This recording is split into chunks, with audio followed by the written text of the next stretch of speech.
Yo, what's good, everybody? It's your boy 005 Dynasty. I'm back with another video. So, I had somebody ask me if the company was to send me the MPC XL, what would I do? Then I had another person ask me, yo, what if I sent you the MPC XL? I guess that person was trying to be a little funny or whatever. So, guys, I don't think you guys are really understanding. Some people get it, some people don't. And this is what I try to tell you. Some people's minds is very, very just closed-minded, very, very locked, and they think it's open, and they think they're very, very smart and intelligent and very witty. But guys, let me tell you, let me give you a couple reasons. I don't know how many reasons it is, but I'll just start with one. The first reason why I would not buy myself, I'm speaking only for myself, the MPC XL or the MPC Live Mk1, because from what I see, it is not next gen. It's not next generation. It's not. So for the simple purpose of marketing and trying to tell me it's next generation, whereas I don't see it as being next generation because it technically hasn't really evolved in the form of sound. So there was an evolution from the older MPCs going into the MPC Touch or Studio, MPC Live, MPC Live Mk2. Now that was evolution.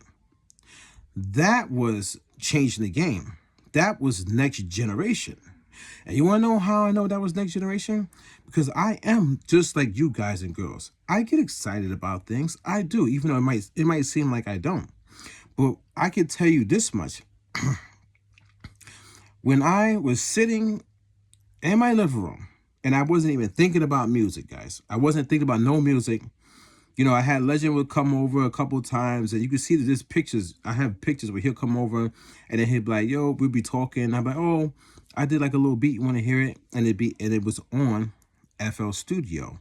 I had FL Studio on like this old computer, and I would pull it up here and there, and I would and it just happened like when Legend would come over, I would play him a beat or something like that. But it wasn't nothing serious. Like we wasn't gonna go back into like the full Legendary Team grinding days. He would just listen, like, all right, cool, you know what I'm saying? But I was sitting in my living room around like 2017, 2018, around that time, right?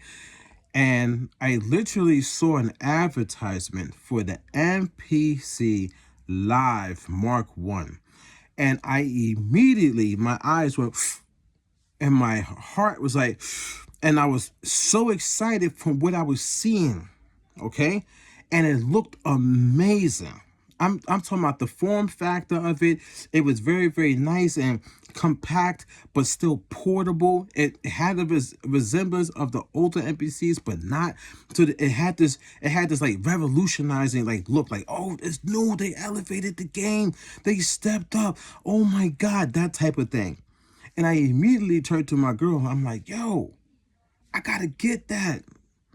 And I never owned the MPC in my life, but I've always been around the MPC from the early 2000s when I would go to the studios and the people were making the beats, the producers. Some producers, I literally watched them make beats for me and Legend. Like I would bring the sample. Cause I was always the guy who would find the samples. I was on LimeWire, I was on Aries, I was on Napster, I was on all the file sharing websites, and I was downloading massed up.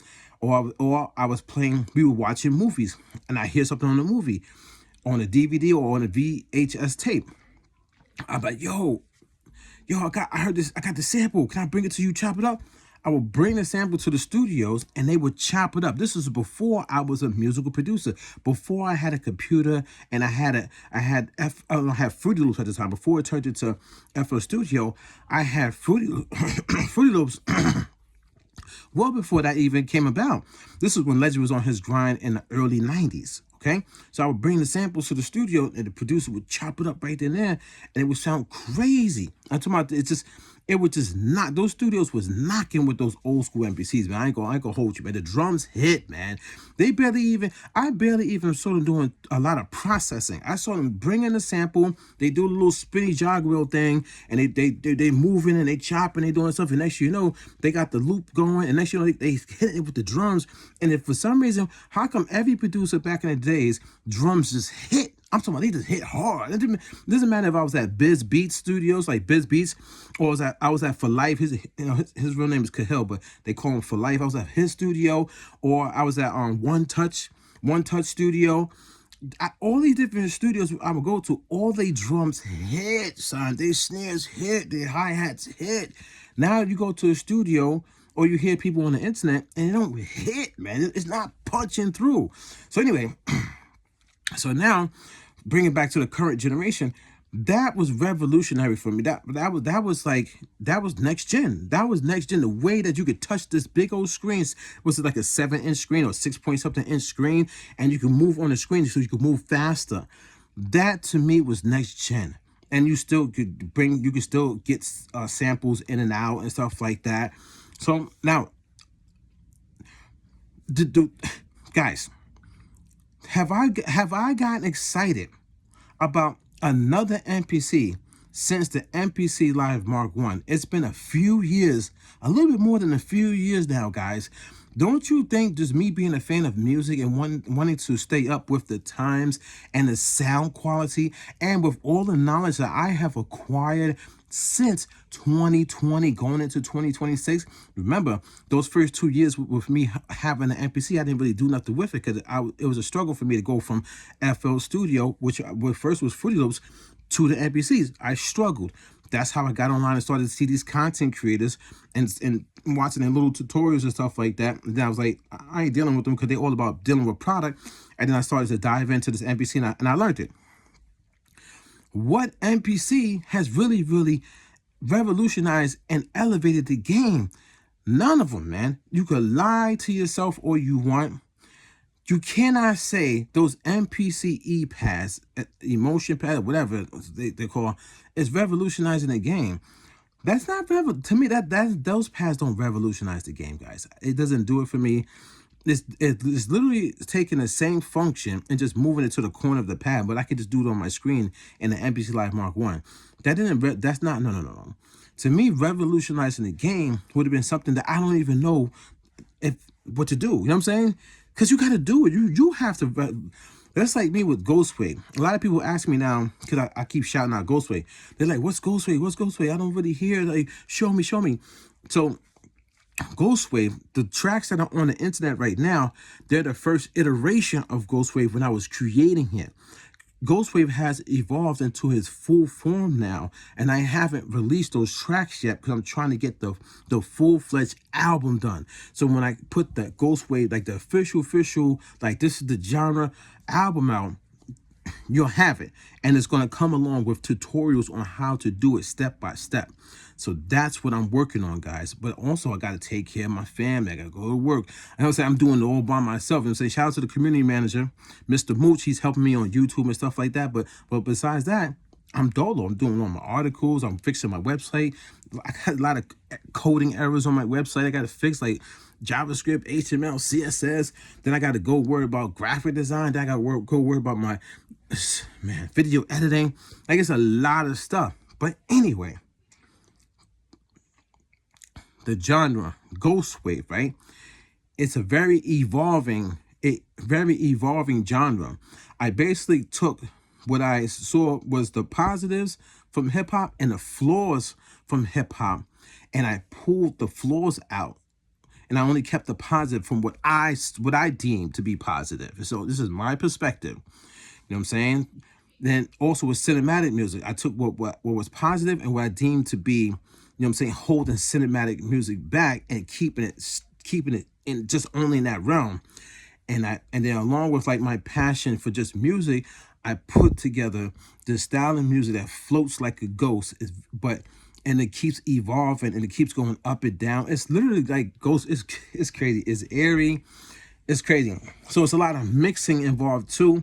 It's a lot of sound designing. There's a lot of paying attention to what you're doing when you're doing your song.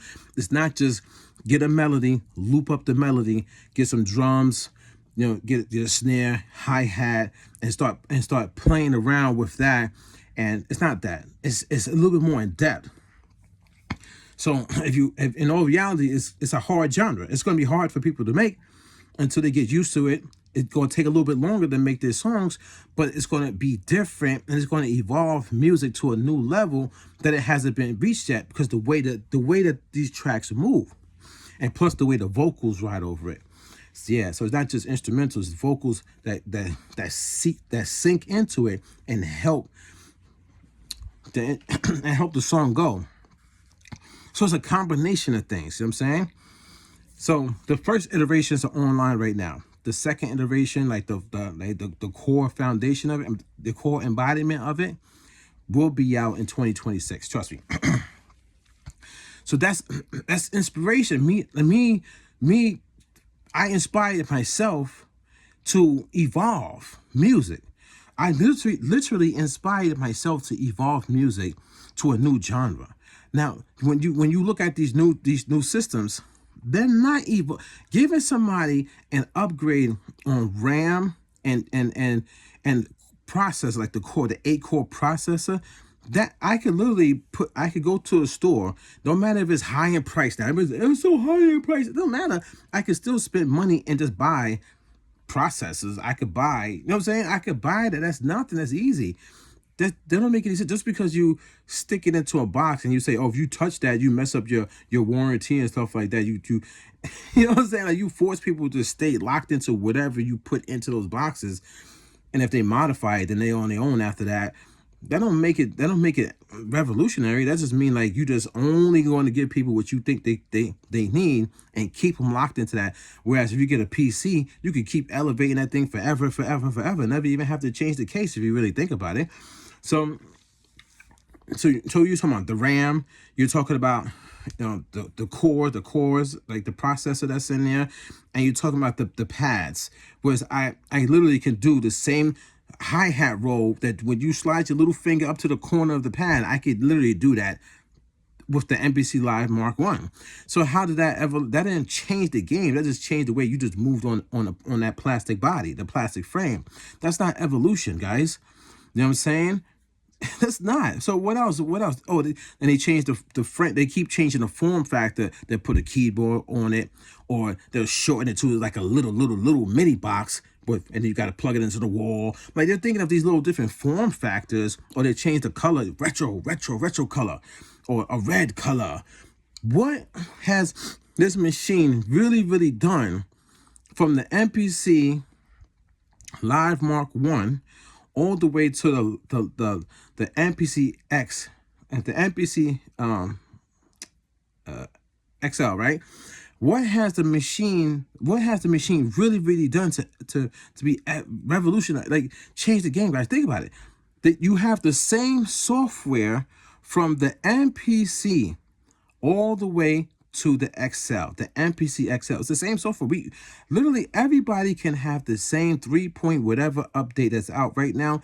We all can have it. Even though I have not purchased an MPC in a lot of years, I still have the same software as you, and you got the brand new top of the line flagship.